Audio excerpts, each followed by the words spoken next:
the reception class, or year 1 and 2, I will use The Little White Sprite, a story in the tradition of Alice in Wonderland, where a child goes through a hole, actually in a tree, to a magical world inside.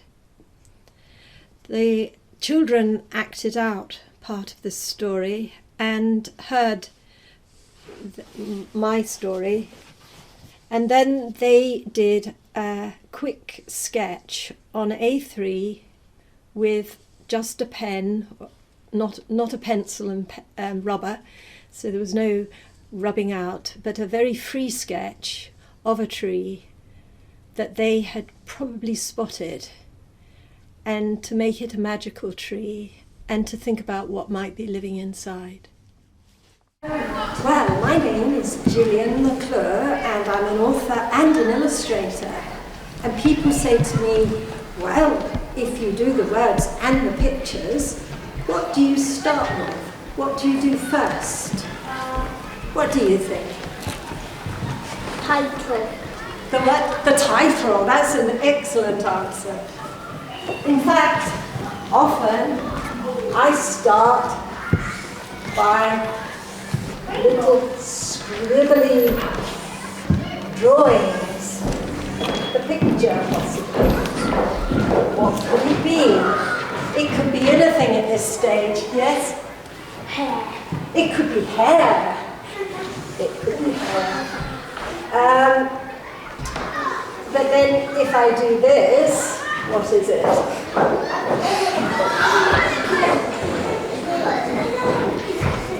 Yes, a tree. And coming down the tree, what is this big long bit here? Yes, the trunk. So these are the branches up here and the leaves. And this is the trunk, and at the bottom, what do you get? Roots going into the ground, yes.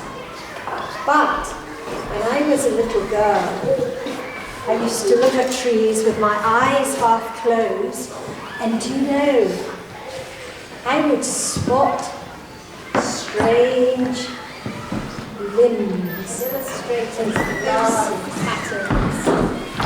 Sometimes you get holes, sometimes you get broken twigs, and if you look very carefully, anyone there see that this tree might have a face? Who can see the nose? Who can see the eye? Who can see the mouth? All drawn in the bark or on the trunk of the tree. Well, there is a very strange tree in this story. And the idea I got for this tree's name was when I was walking with my nephew in the park, and he looked at a tree and he said, "Look, there's a warty tree." Because of course, the tree was covered with knobbles and bubbles. And I thought, I'd love to do a story about a warty tree. You all know what warts are from the Gruffalo, don't you? Yeah. He's got one on the end of his nose. Yeah. Anyway, they're poisonous. Well, I thought one day I'll write a story about the warty tree. There'll be a child in it, and a mummy and a daddy pushing the baby, and a dog. There's a tree in the park. It stands apart. Everyone calls it the warty tree. It's a hollow tree. Who knows what a hollow is? A hollow tree. There's a hole and you can go right inside, as if you're going into a magical world. This story is a bit like another story where a little girl goes through a hole into a magical world. Do you know who that was? Yes. Alice in Wonderland. Alice in Wonderland. So it's part of that tradition. We have the warty tree. There's the hollow, there's the hole. And to get us into the story quickly, I wonder whether there are 3 children who want to go for a walk in the park with their dog. So, shall we have? Well, we're going for a walk.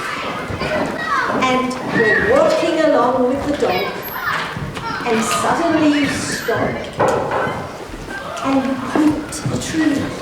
Look, that's the warty tree.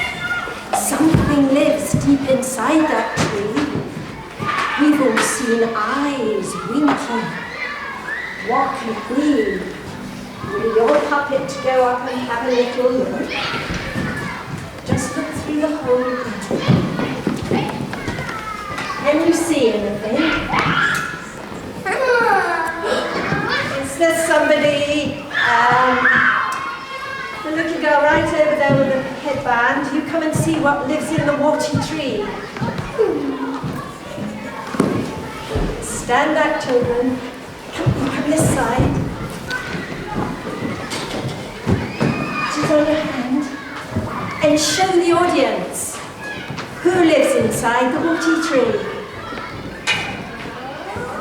It's a mouse!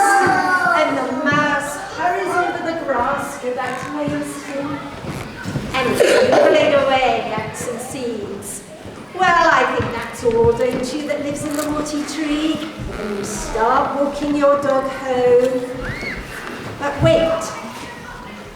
If I turn my head quickly and look back at the tree, I'm sure I can see a small bright eye wink at me. Who would like in the middle? You go. What is it? Can you make it come out of the tree? Show the audience. What is it? It's a squirrel. Now the squirrel hops along a branch and is cracking nuts. Well, children, time to go home. Take your dog back that way. But wait. Turn my head quickly and look back at the tree. I'm sure I can see a little eye wink at me.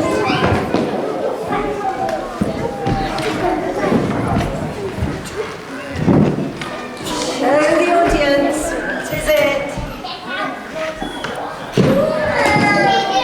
It's an owl. Watch out, little mouse. There's an owl looking for something to eat. It's flapping over the grass. And it settles down on a branch over there. I think that's all there is in the warty tree. End of the story. Wait. If I turn my head and look at the tree, what is it? But this time, put your hands down. It's not coming out. One of you will have to go in. And this little child puts his hand up to the hole, and a hard hand tugs at him, and tugs and tugs, and he hears a little voice whispering. And he goes right through to the inside, around the back of the warty tree. Now, what would you think if your friend disappeared through a hole you thought was too small into a hollow tree? What would you feel like? Scared. Scared. And you don't know. Worried. Yes? Spooky.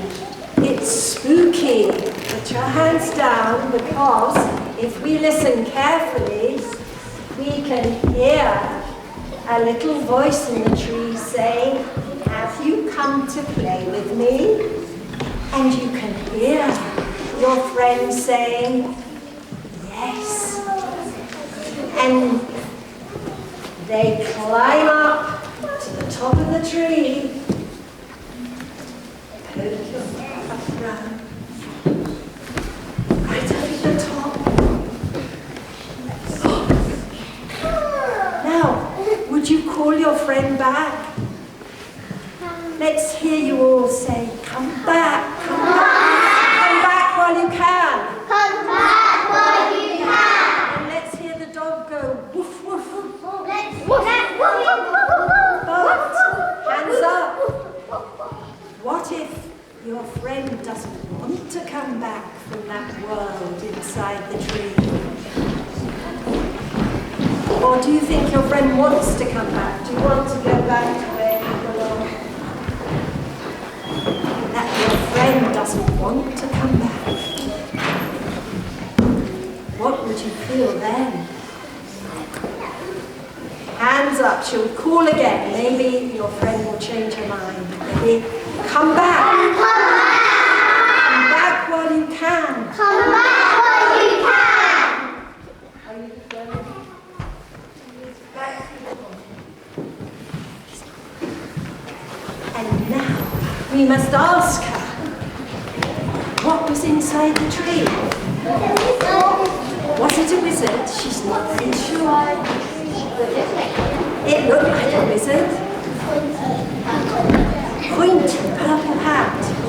Well, the only way we can find out is to read the story. So, puppets, you go and sit down. And now,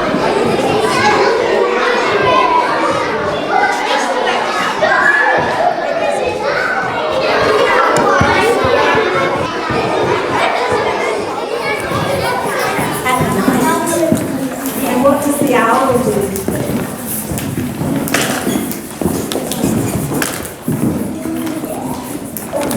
Does it move with the tree? Does it fly ahead of the tree?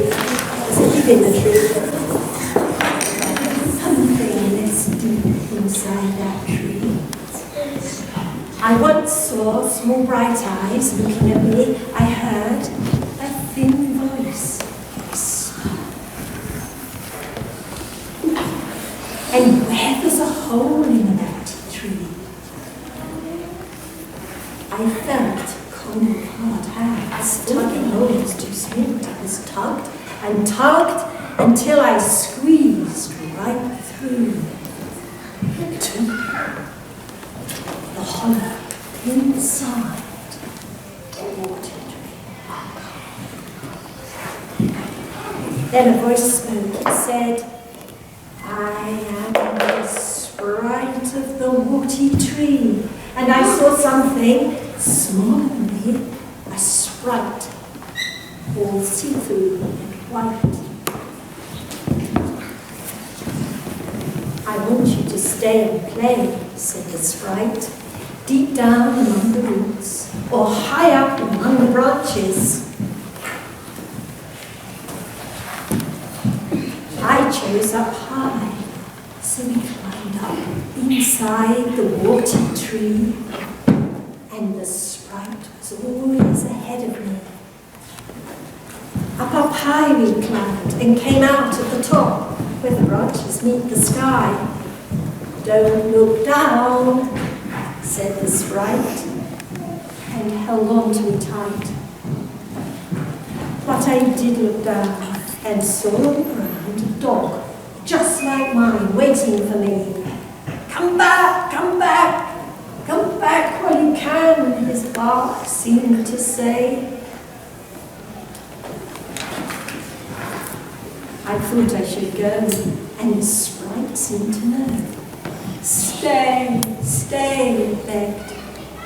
I looked at the sprite, poor little sprite, living alone in the warty tree, and I said, no, I must go back to where I belong.